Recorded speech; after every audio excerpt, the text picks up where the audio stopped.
Ladies and gentlemen, this is DVP World. You're watching another edition of Break the Fake, where we debunk fake news and combat false narratives. I'm your host, Benjamin Lee, and let's get rolling. Now, we're starting today's show in Poland, where the Ministry of Foreign Affairs just gave Russian diplomats a one-way ticket back to Moscow. Why? Well, because apparently setting a whole shopping center on fire counts as sabotage. Who knew? Okay, so let's rewind to the night of May 12, 2024. Warsaw, Merz 44 shopping center, a monster fire broke out, chewing through 62,000 square meters of shops like a flamethrower. According to an emergency service spokesman, the building was in danger of collapse. 200 firefighters, 55 trucks, and not a single extinguisher big enough to put out the smoke cloud now hanging over Poland's security.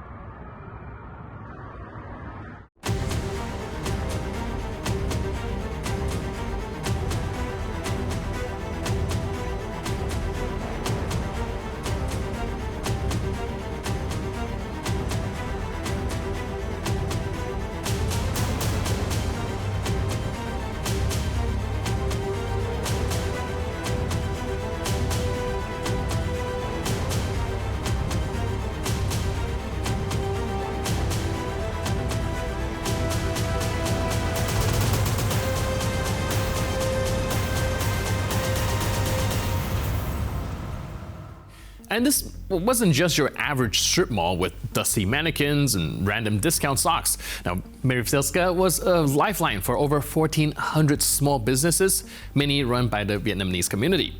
Overnight, it turned into a bonfire of livelihoods.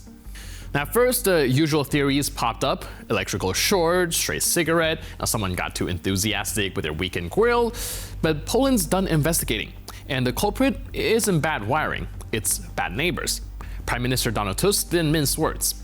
We now know for sure that the fire was caused by arson ordered by the Russian special forces.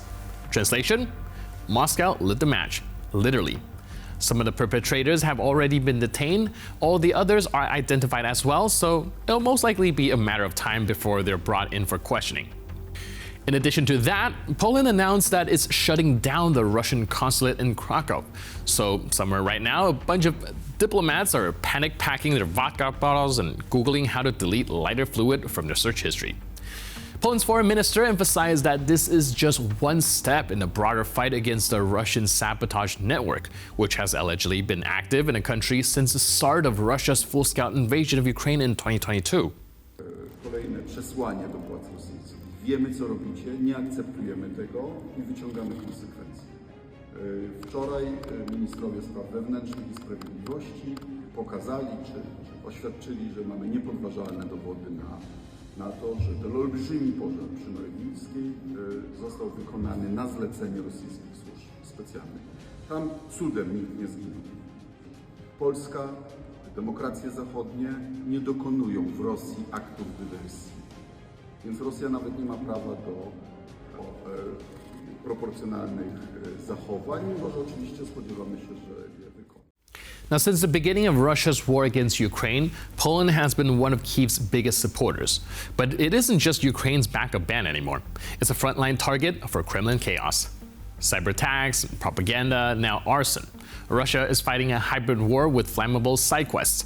According to Polish intelligence sources, this arson was not an exception, but a part of a broader destabilization program. So when Poland shuts down a consulate, it's not just symbolic. It's a warning shot. We see your sabotage and we raise you a diplomatic eviction notice. Poland is clearly demonstrating that the fire in Warsaw is not just a tragedy, but an act of war in a different kind. Meanwhile, Russian state media are once again doing what they do best: losing the plot entirely. This time, they try to convince the world that Emmanuel Macron, Keir Starmer, and Friedrich Merz were doing drugs on a train to Kyiv. Yep, drugs on a diplomatic train ride, and I wasn't even invited. Now, the video shows three politicians having a tea and a chat, totally normal, until Kremlin keyboard warriors spotted a white rectangle on a table. Suddenly, it's Scarface EU edition. It's cocaine, they screamed. Sniff, sniff diplomacy. It's a long walk. I'll be back in Poland. And through my bathroom, huh? It's literally. We came through Germany, and then we made it to France. Bedroom and We got through the border. Right. Make a photo, and after that you will be allowed to have a drink. Yeah.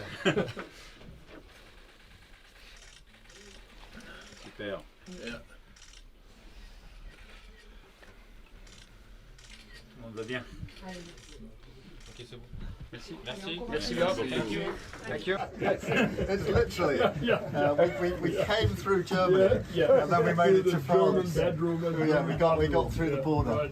Right. Make a photo, and after that you will be allowed to have a drink.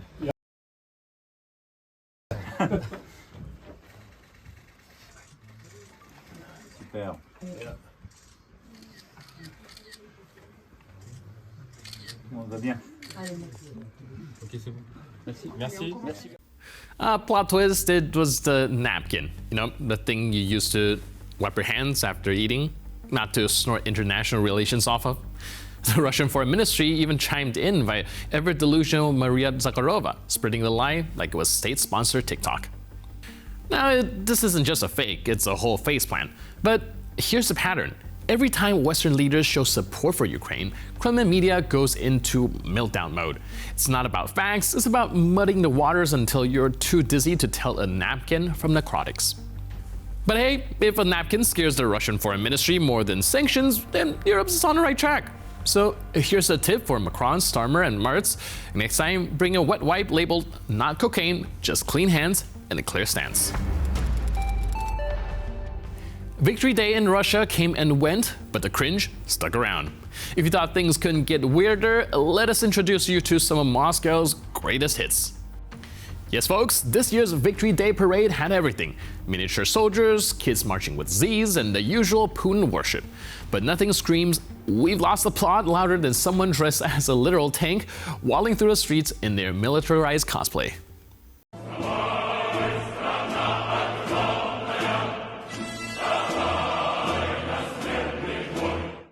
Now, Victory Day is supposed to be a holy day for all Russians. Let's not forget, Vladimir Putin himself proposed a truce for Victory Day, but by truce he apparently meant business as usual. Russian forces didn't stop firing even for 10 minutes because nothing honors the dead like ignoring your own ceasefire. Russian schools, meanwhile, have gone full cult. Kids are now being taught that Putin is a holy man.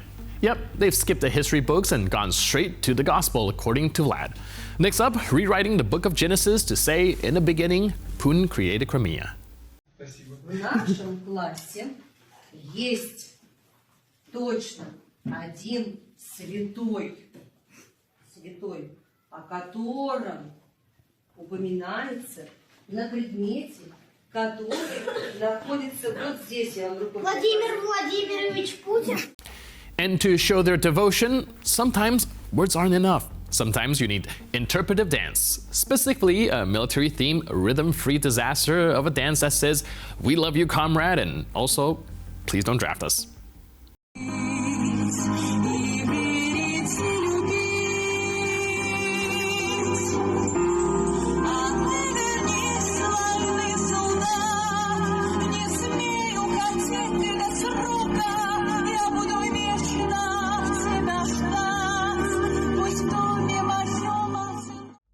And finally, the cherry on a dystopian cake. One Victory Day parade featured a fake Kremlin model that collapsed mid-show.